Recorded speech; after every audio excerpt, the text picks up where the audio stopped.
אוקיי, אז שלום לכולם וברוכים הבאים לערוץ החדש שלי של האימה. הסיפור של היום הוא סיפור מיוחד מאוד. קודם כל כתבתי אותו לפני יותר משנה ואני עוד לומד לכתוב את הסיפורים האלה ולספר אותם. תמיד אהבתי אימה ותמיד זה נושא שהתחברתי אליו ואני עכשיו לומד, סוף סוף אני יכול להיכנס לזה ויש לי זמן. כן, הסיפור של היום נועד יותר לתת לכם לחשוב, בגלל זה הוא יישמע מאוד מאוד מוזר ויהיה לכם המון דברים פתוחים. בעצם הכתיבת סיפור נועדה לתת לכם את המחשבה לבד, כאילו תחשבו על איך זה ממשיך, או מה יש בין לבין, ואיך זה קרה. אז המטרה היא כן, לתת לכם יותר לצופים את ההחלטה על מה יכול לקרות עם הקריפיפסטה, מאשר לסגור אותה באמת. גם כן נצלן, וגם כי אני חושב שהסיפורים האלה ממש ממש מגניבים. אני ממש מקווה שתהנו. העריכה וההקלטה הייתה מאוד כיפית, ובלי חפירות מיותרות, בואו נתחיל לסרטון.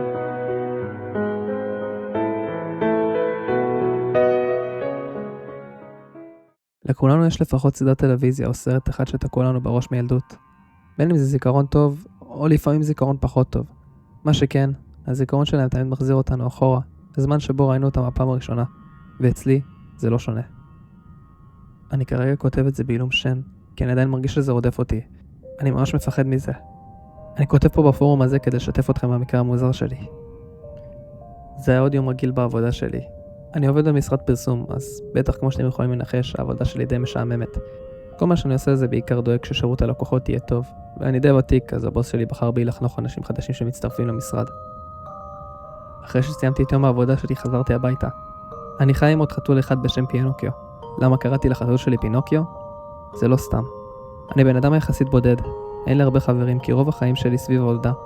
והתחלתי להמציא לעצמי שיחות עם אנשים שלא באמת קיימים, וכן, גם עם החתול שלי. המון פעמים הייתי מדמיין שהוא עובד עליי, על כל מיני דברים, כמו שהוא לא לכלך משהו, או שהוא ניסה לקחת לי מהאוכל. אז קראתי לו פינוקיו, כי הוא משקר כביכול. ככה לפחות ראיתי את זה. הסיבה היחידה שאני יודע שאני מדמיין את זה, היא בגלל הפסיכולוג שלי. הוא מאוד עוזר לי עכשיו. אבל עזבו את זה, סטיתי קצת מהסיפור. סליחה, אני פשוט לא רגיל לדבר על עצמי כל כך. חזרתי הביתה מיום עבודה רגיל והתיישבתי על הספה. ראיתי טלוויזיה שנתקלתי בסרטון יוטיוב של ילדים, שזיהיתי משהייתי קטן. וכשראיתי אותו זה החזיר אותי לגיל שהיה לי טוב בו, באמת, שהייתי באמת מאושר, ושלא היה לי חובות בכלל. אז במשך משהו כמו 4 שעות, פשוט צפיתי בסרטונים נוסטלגיים. ואז, נזכרתי במשהו שראיתי כילד. סוג של בובת גרב שהייתה רוקדת לשירים.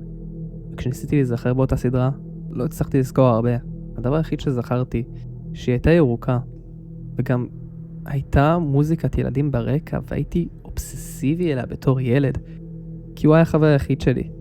וכל פעם שהייתי עצוב, הייתי שם אותו. וכשניסיתי לחפש את אותה בובה לא הצלחתי למצוא שום דבר, וזה ממש מוזר, כי כל סרטון ילדים שחיפשתי וגדלתי עליו, מצאתי.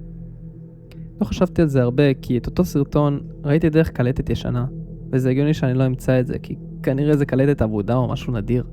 ידעתי שיש לי עבודה היום למחרת, אז פשוט הלכתי לישון.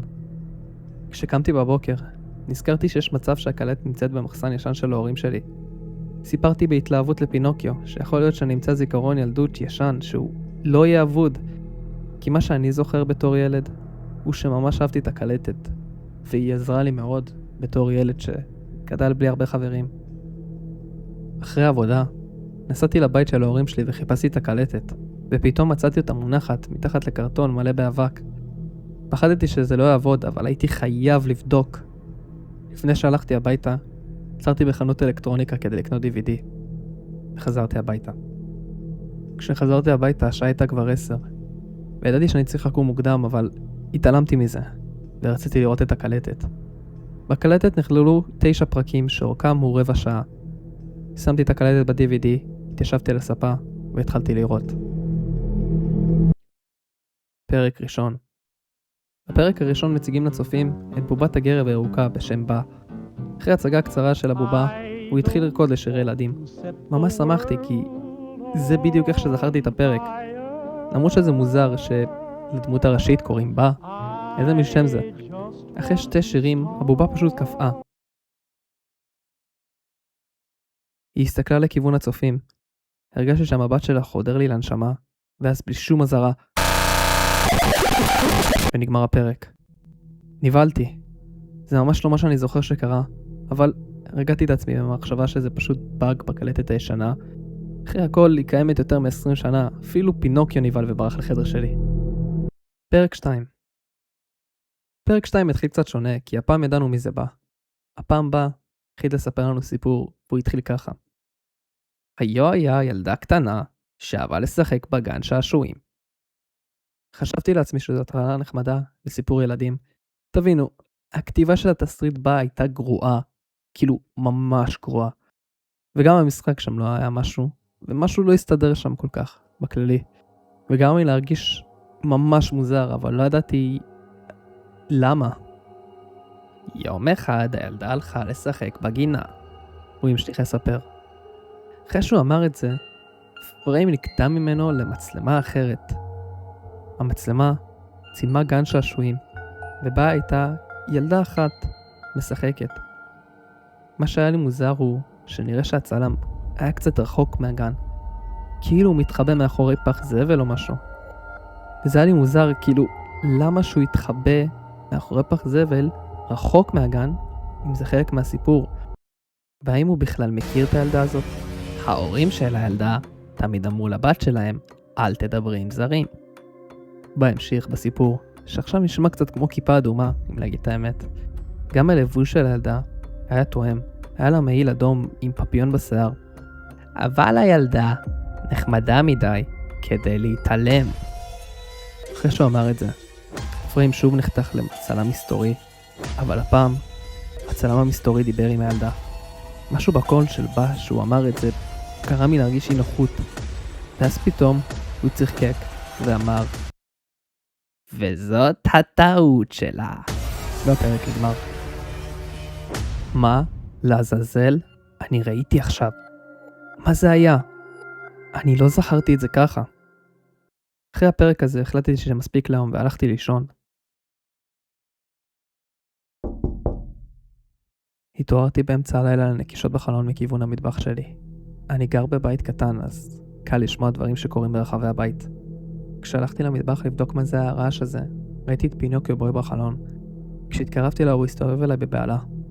נשמתי לרווחה, זה כנראה היה רקוש שנגש בחלון.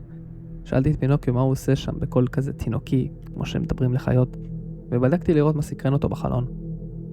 כשבדקתי, לא היה שום דבר. הרחוב היה ריק. רק כשהסתכלתי שוב על פינוקיו, פתאום ראיתי משהו מוזר שלא ראיתי לפני. על האוזן השמאלית של פינוקיו הודבק פפיון, אבל לא סתם פפיון. אותו הפפיון שהיה אל הילדה בסרטון של בה. צמרמורת הכתה בי, כי אף פעם לא שמתי את זה לפינוקיו, אפילו לא עלי את זה בבית. אבל לא חשבתי על זה הרבה, כי יכול להיות שיצא מהבית ובמקרה נדבק עליו מהזבל או משהו. אז חזרתי לחדר שלי, וחזרתי לישון.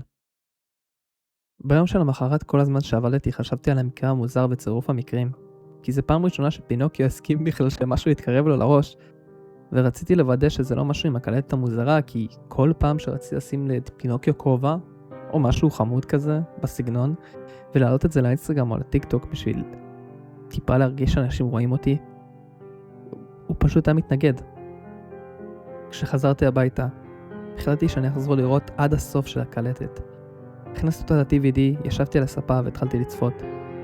פרקים 3-6 היו נורמליים. בה חזר לשיר שירים ולרקוד להם כמו שהוא עשה מקודם, והרגשתי הקלה. פרק 7. פרק 7 התחיל ביער במה שנראה כמו שעות הבוקר המוקדמות. שם אפשר לראות את הצלם ואת בה הולכים ביער ובה מוביל. הם המשיכו ללכת במשך רוב הפרק, בלי לומר מילה, עד שבשלוש דקות האחרונות של הפרק, בה הסתובב למצלמה ואמר, זה מה שקורה כשלא מקשיבים לבה. בעוד שהמצלמה מצלמת את הרצפה ויש שם עת חפירה על האדמה, והפרק נגמר. ובאותו הרגע שהוא אמר את זה, משהו נשבר לי בבית. הלכתי לבדוק מה זה, וזאת הייתה כוס מזכוכית. כנראה שזה היה חתול שלי. התחלתי להרים את השברים בזמן שאני קורא לחתול שלי מעצבים, רק שהחתול שלי לא בא. הסתובבתי בכל הבית וחיפשתי אחריו, רק שלא מצאתי אותו בשום מקום. ואז התחיל הפרק השמיני. אמרתי לעצמי, הוא כנראה יצא לבחוץ כמו תמיד. אז חזרתי לספה כדי להמשיך לצפות, כי הייתי קרוב לסוף של הדבר הקריפי הזה. פרק 8. פרק 8 התחיל כמסך שחור, בלי מוזיקת רקע. בלי קול, בלי כלום. ואז בא הופיע שוב על המסך. הפעם, במקום בובת גרב ירוקה ונקייה, הוא הופיע בצבע שחור ומלא בבוץ. והפנים שלו היו עצובות. הוא התחיל לעשות את מה שהוא עושה בדרך כלל, שר ורוקד לשירי ילדים, רק שהפעם המוזיקה הייתה נשמעת מוזר. וכך, גם הוא, כאילו אין לו כוח יותר לשיר. ואז בזמן שהוא רוקד, קפץ פריים לשנייה אחת. קפאתי. באותו הפריים, הופיע החתול שלי, תלוי לעץ ביער מוזר, ומחורר ממה שנראה כמו דקירות של סכין. אבל הכי מוזר, זה שבאמצע הבטן שלו, נחרט השם שלי. מה שיותר מוזר, רגע, לא. אני חושב שאני מכיר את המקום הזה. היער המוזר הזה הוא קרוב לבית שלי. ומה שהכי מוזר הוא שמשום מה אני חושב שאני יודע בדיוק איפה זה. לקחתי מהר את מפתחות הרכב שלי, פנס, ונסעתי ליער הסמוך לבית שלי. הכל היה חשוך כי כבר שעות הלילה המאוחרות, וכל מה ששמעתי ברקע היו צרצרים. לבסוף, הגעתי למקום, והצטמררתי. לראות שהחתול שלי באמת היה שם, בדיוק כמו בסרטון של בה. קפאתי, אבל אז הבחנתי במשהו. ליד האגם הייתה בקתה קטנה, שמשום מה אף פעם לא ראיתי. אבל הייתה לי הרגשה שראיתי את זה כבר משום מה. אני ממש רציתי ללכת לבדוק, אבל מה אם הוא שם? מה אם המשוגע שמאחורי בה נמצא שם ויהרוג אותי גם? לבסוף, עזרתי אומץ, כי נמאס לי כבר לפחד. נמאס לי כבר שהוא מתעסק איתי. הוא הרג את החתול שלי. הוא הגיע אליי הביתה. כשהתקרבתי לבקתה, הייתי יכול לשמוע מוזיקה חלשה, אבל מיד זיהיתי אותה. המוזיקה הייתה מהקלטת של בה, שיר הפתיחה. הביתה הייתה קטנה, ובזמן שחיפשתי מאיפה המוזיקה, בטעות בעטתי בשטיח שחשף ירידה לאנשהו. נשמתי עמוק והתכוננתי לסיים את זה אחד ולתמיד. כשרדתי למטה, המוזיקה הגיעה מטלוויזיה ישנה, בה אותה הקלטת שניגנתי בבית התנגנה, והיה שם סוג של כלוב.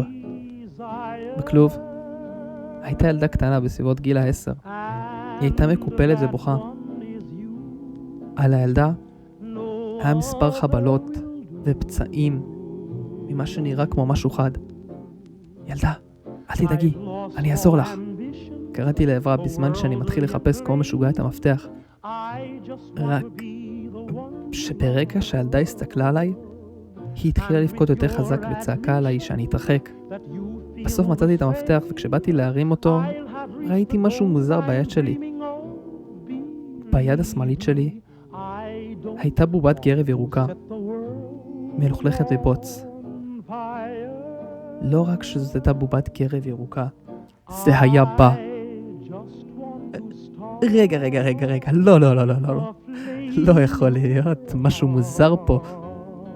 זה לא יכול להיות שכל הזמן הזה אני הייתי בה. אתם בטח חושבים שזה מוזר, כי אמרתי שאני זוכר את זה מילדות.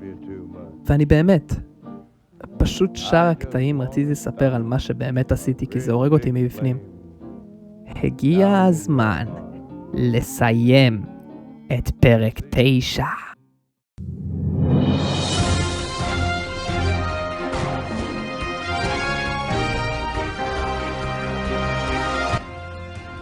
שלום וערב טוב, יש לנו עדכון חדש לגבי הרוצח המסתורי שחטף יותר מ3 ילדים. אחרי חודשים ארוכים של זכר אליו, המשטרה קיבלה קלטת מיוחדת שנשלחה מכתובת לא ידועה ובלי טביעות אצבע. המשטרה בדקה את הקלטת שנשלחה, ולפי הבדיקות מדובר בתוכנית ילדים רגילה לגמרי. לא נמצאו בה תכנים חריגים, וגם לא נמצאו בה משהו מוזר שיכול להוביל אל הרוצח. עם הקלטת נשלח עוד משהו, בובת גרב שחורה ומלוכלכת עם פפיון אדום מעל. המשטרה בודקת את הפרטים, שיהיה לכם... ילדים, אתם עדיין מקשיבים לבה, נכון?